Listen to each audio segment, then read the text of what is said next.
안녕하세요. 부동산이 좋아의 강스타입니다. 먼저 제 영상을 클릭해 주셔서 진심으로 감사드리고요. 더 좋은 영상 만들도록 노력하겠습니다.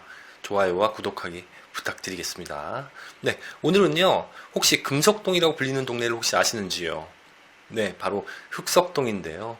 이 흑석동이 금석동으로 바뀐 지 꽤 됐죠. 오늘 그 지역으로 가보겠습니다. 4월에 일반 분양할 예정인데요. 지금 바로 시작합니다. 네, 일단 흑석 3구역이 재개발이지 않습니까? 이 재개발이 어떻게 추진이 됐었나, 그 역사를 좀 살펴보는 게 좋을 것 같아요. 왜냐하면 이 재개발 투자를 많이 생각하신 분들이 계시는데, 금방 되면 좋겠지만은 그렇지 않은 경우가 대부분입니다. 보통 최하 10년이라고 걸리는데요. 흑석 3구역은 얼마나 걸렸을까요?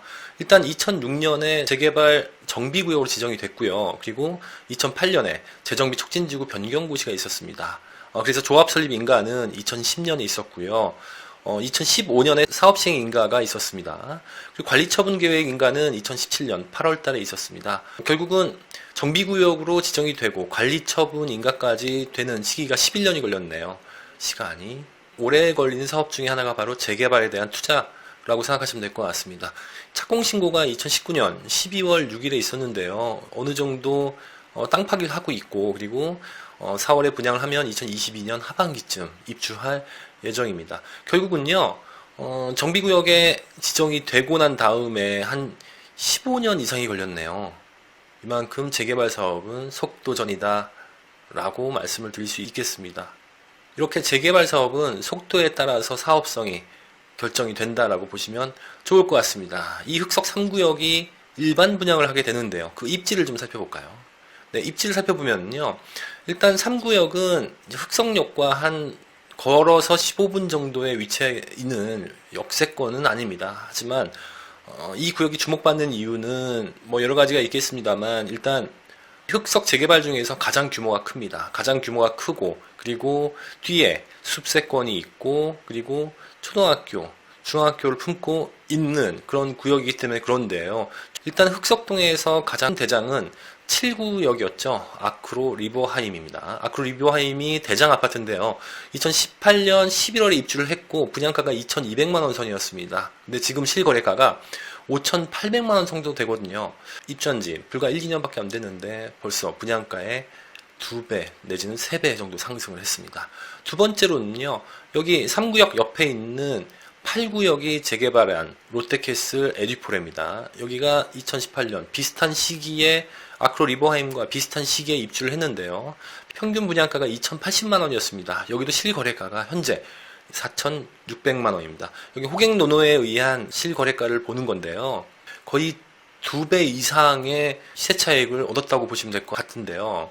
네, 이 위에 있는 게 바로 3구역입니다. 이 3구역 인근에 있는 게 바로 6구역이 재개발한 흑석 한강 센트레빌인데요.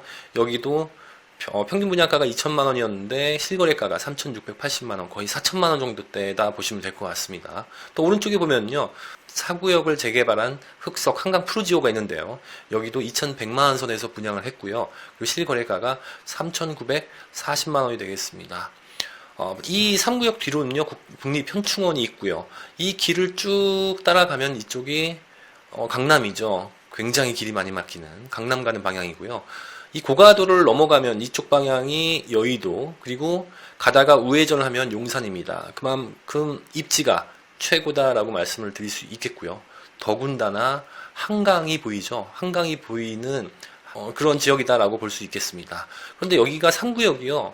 단점이 좀 있어요. 여기가 언덕이거든요. 그래서 경사도가 좀 높아요. 그러다 보니까 실제 겨울에는 조금 불편한 점이 있을지 모르겠습니다만, 뭐 제가 알기로는 여기 마을버스가 잘 다니고 있고, 그리고 길도 넓어질 그런 계획이라고 볼 수 있겠고요. 가장 큰 단점은요. 이 3구역의 가장 큰 단점은 고등학교가 없습니다. 이 3구역뿐만이 아니라 이 흑석동 전체가 고등학교가 없는데요. 1997년에 이주를 했습니다. 이 중대부고가 있었는데요.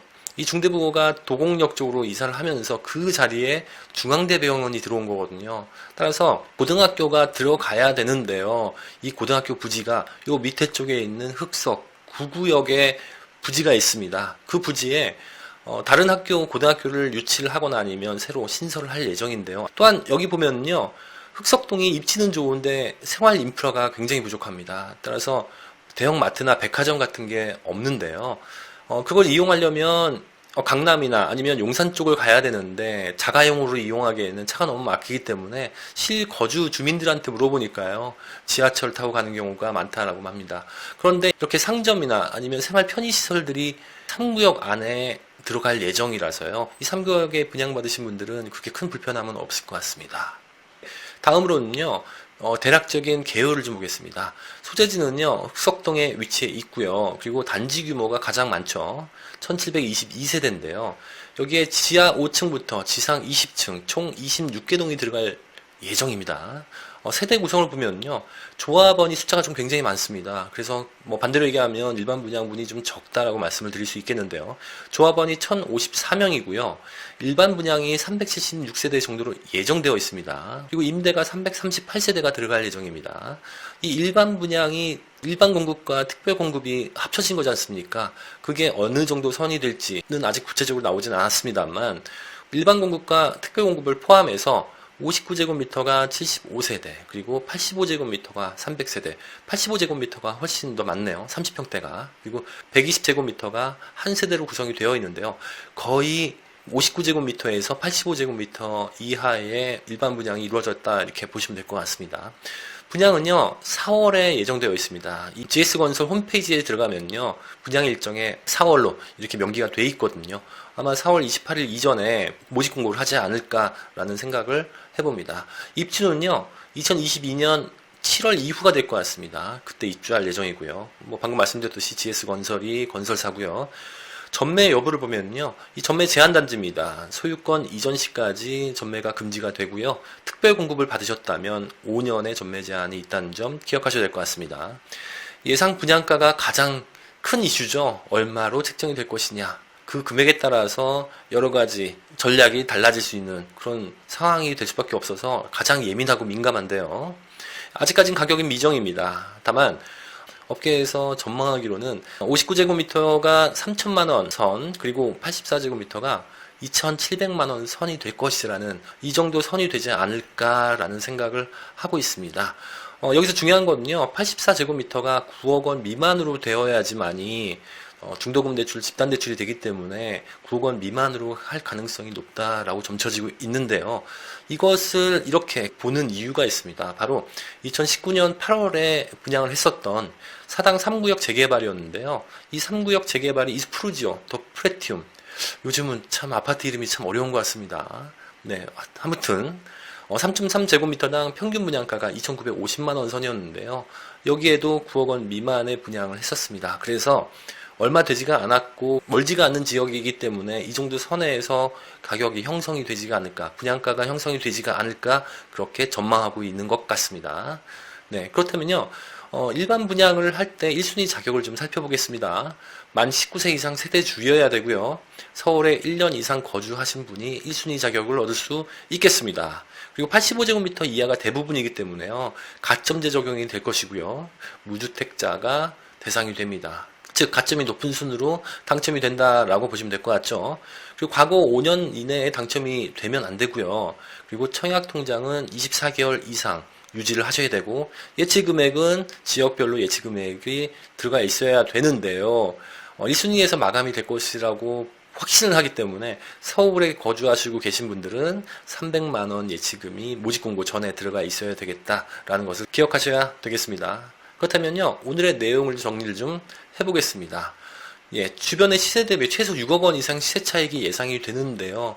주변의 실제 실거래가로 아까 봤지 않습니까? 그런데 호가는 훨씬 높습니다. 그러다 보니까 제 개인적인 생각에는 6억 원 훨씬 넘는 금액의 시세 차익이 예상이 된다라고 말씀을 드릴 수 있겠고요. 두 번째로 보면요, 이 고소득 젊은 층이 유입이 되면서 마포와 같이 학원가가 형성이 될 겁니다. 현재는 흑석동에는 고등학교가 없습니다. 22년, 23년 동안 고등학교가 없었는데요. 이 구구역 안에 단지가 조성이 되어 있고 이미 다른 지역에 있는 고등학교를 유치를 하고 있는 것으로 알고 있습니다. 그렇다 보면은 학군까지 갖춰지는 그런 지역이 된다라고 말씀드릴 수 있겠습니다. 그리고 세 번째로 보면은요, 그러면 몇 점 정도가 안정권이니? 라는 게 가장 큰 화두 아니겠습니까? 일단 이수 프루지오 더 프레티움이요, 일반 공급 89세대였습니다. 특별 공급을 제외한 일반 공급이 89세대였는데요. 평균 경쟁률이 204대 1이었습니다. 204대 1. 어마어마했습니다. 최고 가점이 79점, 그리고 평균 65점, 단지 최저가 56점이었는데요.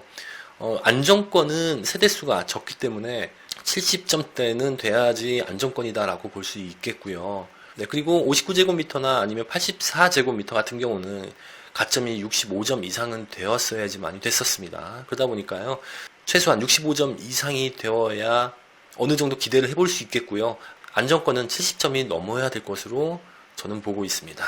네 번째로는요, 이 주변의 시세를 봤을 때 이 잔금시의 시세가 15억이 넘을 가능성이 있습니다. 그러다 보면 잔금 대출이 안 나올 가능성도 있거든요. 그래서 청약하실 때 꼭 잔금이 안 나올 것이다 라는 것을 염두에 두시고 청약을 신청하셨으면 좋겠습니다. 네, 마지막으로요, 강스타의 한 줄 평 가겠습니다.